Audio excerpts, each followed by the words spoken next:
नमस्कार, मैं हूं करिश्मा श्रीवास्तव और आप देख रहे हैं आईएनएस न्यूज प्लस। खबरों की शुरुआत करें उससे पहले एक नजर हेडलाइंस पर। पीएम मोदी ने बिहार की जनता को दी करोड़ों की सौगात, कई परियोजनाओं का किया शिलान्यास और उद्घाटन। पीएम ने कहा, देश में हर हिस्से में मछली कारोबार के लिए पहली बार देश में बनी बड़ी योजना। भारतीय वायुसेना के बेड़े में पूजा पाठ के बाद शामिल हुए 5 राफेल विमान। रक्षा मंत्री राजनाथ सिंह ने कहा, राफेल का भारतीय वायुसेना में शामिल होना दुश्मनों को कड़ा जवाब। देश में कोरोना के नए मामलों में रिकॉर्ड बढ़ोतरी। पिछले 24 घंटे में 95,000 से ज्यादा मामले आए सामने। 1,172 लोगों की भी जान गई। सीमा विवाद के बीच आज भारतीय वायुसेना की ताकत और भी बढ़ गई है। फ्रांस से खरीदा गया लड़ाकू विमान राफेल आज औपचारिक रूप से वायुसेना के बेड़े में शामिल हो चुका है। अंबाला एयरबेस पर आयोजित कार्यक्रम के दौरान 5 राफेल आज भारत को सौंप दिए गए हैं। देखिए रिपोर्ट। चीन के साथ जारी तनाव के बीच आज वायुसेना की ताकत बढ़ने वाली है। बीते दिनों फ्रांस से भारत आए 5 राफेल लड़ाकू विमान आज आधिकारिक रूप से वायुसेना का हिस्सा बने। राफेल अंबाला एयरबेस पर 17 स्क्वाड्रन गोल्डन एरोज में शामिल किया गया है। रक्षा मंत्री राजनाथ सिंह और फ्रांस की रक्षा मंत्री फ्लोरेंस पार्ली की मौजूदगी में राफेल वायुसेना में शामिल हुआ। अंबाला एयरबेस पर राफेल लड़ाकू विमान को वाटर कैनन से सलामी दी गई। सभी 5 राफेल विमान को दी गई सलामी। तेजस लड़ाकू विमान ने अपना करतब दिखाया। अंबाला एयरबेस तेज की उड़ान से रोमांचित हो गया। रंग बिरंगे हेलीकॉप्टर सारंग ने भी राफेल के भारतीय वायुसेना में शामिल होने का जश्न मनाया और अपना करतब दिखाया। इस दौरान रक्षा मंत्री राजनाथ सिंह ने हाल ही में सीमा पर हुए विवाद पर वायुसेना की कार्रवाई की प्रशंसा की।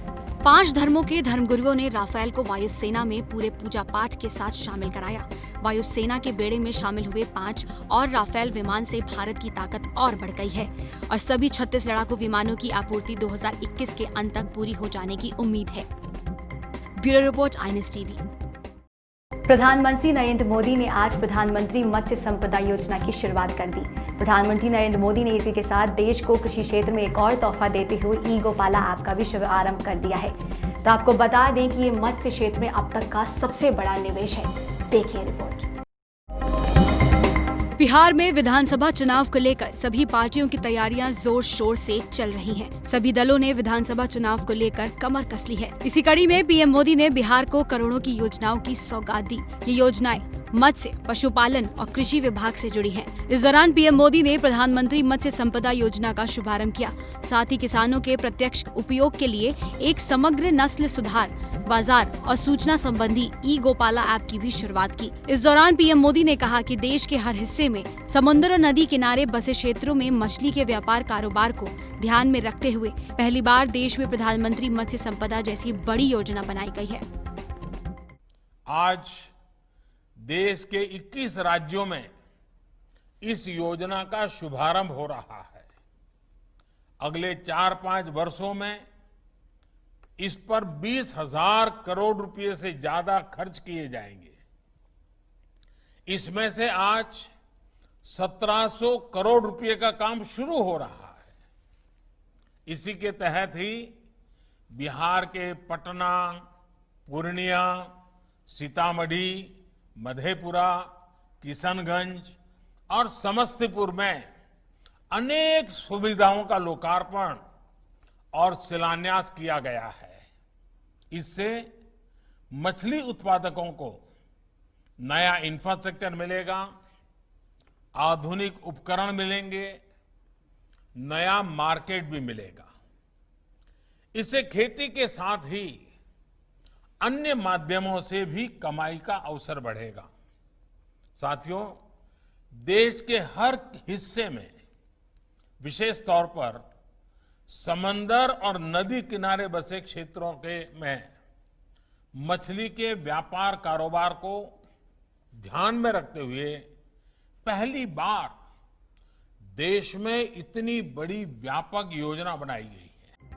डिजिटल माध्यम से आयोजित इस कार्यक्रम में बिहार के मुख्यमंत्री नीतीश कुमार के अलावा केंद्रीय मत्स्य पालन मंत्री गिरिराज सिंह भी मौजूद रहे। इस दौरान बिहार में मछली पालन और पशुपालन क्षेत्रों में भी कई नई पहलों का भी शुभारंभ किया।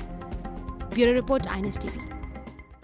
कोरोना वायरस के नए मामलों में रिकॉर्ड बढ़ोतरी दर्ज की जा रही है। पिछले 24 घंटे में रिकॉर्ड 95,000 से ज्यादा केसेस सामने आए हैं। ये अब तक का सबसे बड़ा रिकॉर्ड है। साथ ही 1,172 लोगों की मौत भी हुई है। ये भी अब तक का सबसे बड़ा रिकॉर्ड है। देखिए रिपोर्ट। कोरोना वायरस ने भारत में अब तक के सभी रिकॉर्ड तोड़ दिए हैं। अब एक बार फिर रिकॉर्ड संख्या में नए मामले सामने आए हैं। स्वास्थ्य मंत्रालय द्वारा गुरुवार सुबह जारी किए गए आंकड़ों के हिसाब से देश में पिछले 24 घंटे में कोरोना वायरस के 95,735 नए मामले सामने आए हैं और 1,172 मरीजों की मौत हुई है। इसके साथ ही देश में अब पॉजिटिव मामलों की कुल संख्या 44,65,863 हो गई है। वहीं महाराष्ट्र में भी कोरोना मामलों की संख्या में जबरदस्त उछाल देखने को मिला है। महाराष्ट्र में बुधवार को एक दिन में कोरोना वायरस संक्रमण के सबसे अधिक 23,577 नए मामले सामने आए हैं, जिसके बाद संक्रमितों की कुल संख्या 9,67,349 हो गई है, जबकि मृतकों की संख्या बढ़कर 27,787 हो गई है। देश की राजधानी दिल्ली की बात करें तो दिल्ली में कोरोना के लगातार बढ़ते केसों ने सरकार की चिंता बढ़ा दी है। बीते 24 घंटे में दिल्ली में कोरोना के सबसे ज्यादा नए मामले सामने आए हैं। पिछले 24 घंटे में दिल्ली में रिकॉर्ड 4,039 नए मामले सामने आए हैं, जिसके साथ ही दिल्ली में कुल मामलों की संख्या 2,01,174 हो गई है। उत्तर प्रदेश में कोरोना वायरस से संक्रमित लोगों की रफ्तार लगातार बढ़ रही है। बुधवार को भी यूपी में 6,568 नए पॉजिटिव केसेस आए हैं। राज्य में एक्टिव मामलों की कुल संख्या 64,028 है। जो डिस्चार्ज हो चुके हैं उनकी संख्या 2,16,901 हो गई है। देश में 95,000 से ज्यादा कोरोना केस ने लोगों की चिंता बढ़ा दी है। इसके साथ ही कोरोना के मामलों में भारत दुनिया में दूसरे नंबर पर काबिज है। जिस तरह कोरोना के आंकड़े लगातार बढ़ते जा रहे हैं, दुनिया को बस अब कोरोना वैक्सीन का ही इंतजार है। Bureau report, INS TV. BJP सांसद सुब्रमण्यम स्वामी ने जेईई मेन की परीक्षा में छात्रों की संख्या पर सवाल उठाए हैं, जिस पर शिक्षा मंत्री रमेश पोखरियाल ने उन्हें जवाब भी दिया है। दरअसल सुब्रमण्यम स्वामी ने ट्वीट कर कहा कि इस बार 18 लाख से ज्यादा छात्रों ने फॉर्म भरे थे, लेकिन रमेश पोखरियाल ने ट्वीट करके जवाब दिया कि 18 लाख नहीं 8,58,000 छात्रों ने फॉर्म भरे हैं। देखिए रिपोर्ट। जेईई नीट की प्रवेश परीक्षा को लेकर विवाद खत्म होने का नाम ही नहीं ले रहा है। अब इसे लेकर बीजेपी नेता सुब्रमण्यम स्वामी और शिक्षा मंत्री रमेश पोखरियाल आमने सामने आ गए हैं। केंद्रीय शिक्षा मंत्री डॉक्टर रमेश पोखरियाल निशंक ने बुधवार को एक के बाद एक करीब 20 ट्वीट किए। कभी उन्होंने स्टूडेंट्स को सम्मानित करने को लेकर पोस्ट शेयर किया, तो कभी वे जेईई मेंस के रिजल्ट को लेकर चर्चा में रहे। फिर शाम होते होते उन्होंने अपने आधिकारिक ट्विटर अकाउंट पर पोस्ट के जरिए सुब्रमण्यम स्वामी को जवाब दिया। दरअसल स्वामी ने अपने ट्विटर अकाउंट पर जेईई मेंस को लेकर एक पोस्ट लिखा था, जिस पर निशंक ने अपनी प्रतिक्रिया जाहिर की है। दरअसल स्वामी ने लिखा था, मेरे पास इस बात की सटीक जानकारी है कि पिछले सप्ताह कितने छात्रों ने जेईई की परीक्षा दी। जेईई मेंस के लिए 18 लाख छात्रों ने पास डाउनलोड किया, जिनमें से सिर्फ 8 लाख ही परीक्षा देने पहुंचे। ये उस देश के लिए अपमान है जो विद्या और ज्ञान का विस्तार करता है। सुब्रमण्यम स्वामी ने ट्वीट किया तो शिक्षा मंत्री ने भी पलटवार किया। उन्होंने ट्विटर पर स्वामी को टैग करते हुए लिखा, स्वामी जी, मैं जेईई परीक्षा के संबंध में कुछ तथ्यों के रिकॉर्ड आपके समक्ष रखना चाहता हूँ। जेईई मेंस के लिए आवेदकों की संख्या 8,58,000 है, न कि 18 लाख, जैसा आपने ट्वीट किया था। दरअसल जेईई के एग्जाम 1 सितंबर से शुरू होकर 6 सितंबर तक हुए। एग्जाम तो खत्म हो गए हैं, लेकिन सियासत अभी भी जोरों पर है। Bureau report, INS TV. फिलहाल के बुलेटिन में बस इतना ही। इजाजत दीजिए, नमस्कार।